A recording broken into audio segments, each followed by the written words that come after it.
Тынчтык, ынтымак, биримдик көп улуттуу мамлекеттин негизги принциптерин Казакстан элдери ассамблеясы жигердүү илгерилетүүдө 30 жыл ичиндеги иштин жыйынтыгы тууралуу КИАнын 34 сессиясынын катышуучулары айтып беришти. Этно-маданий борборлордун өкүлдөрү жаңы коомдук этиканы чыңдоонун маанилүүлүгү тууралуу президенттин сөздөрүн колдошот. Ал адилеттүүлүктү баарынан жогору койгон жоопкерчиликтүү жана ак ниеттүү адыл азамат концепциясын жайылтуу аркылуу жүргүзүлөт. Ошондой эле ал туруктуу коомдун негизи катары мыйзам жана тартип принцибине негизделген.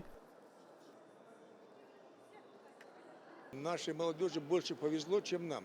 Нам никто не рассказывал про это. Биздин жаштарга пайдалуу бул тууралуу бизге эч ким айткан эмес. Биз өзүбүз ассамблеянын маңызынын бардык негиздерин түшүндүк. Ошон үчүн жаштарыбыз бактылуураак. Анткени биз аларга айтып өзүбүздө болгон тажрыйбаны өткөрүп жатабыз. Ал эми бул биздин коомду кантип тынчтыкта жана ынтымакта жашоонун тажрыйбасы болуп саналат. Мир и согласие в нашем обществе. КИА демилгелер, долбоорлор жана акциялардан эч качан четте калбайт. Ар дайым өлкөнүн алдында турган эң актуалдуу маселелерге көңүл буруп келет. Мисалы, өткөн жылы жазгы суу ташкындарында ассамблеянын колдоосу астында 12 миңден ашык ыктыярчы гуманитардык жардам чогултуп, талкаланган үйлөрдү калыбына келтирүүгө катышкан. Жастардын арасында патриотизмди насихаттоо, элдин бирлигин ыныгайтууга көмөк берүү болуп эсептелет.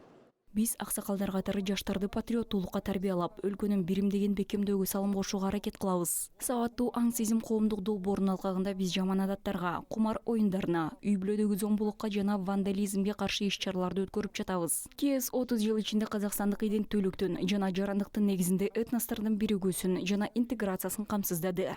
Жыл жумуш барысында казакстандык бирегейлик пен азаматтык негизинде этностордун консолидациясы мен интеграциясын камтамасыз этти.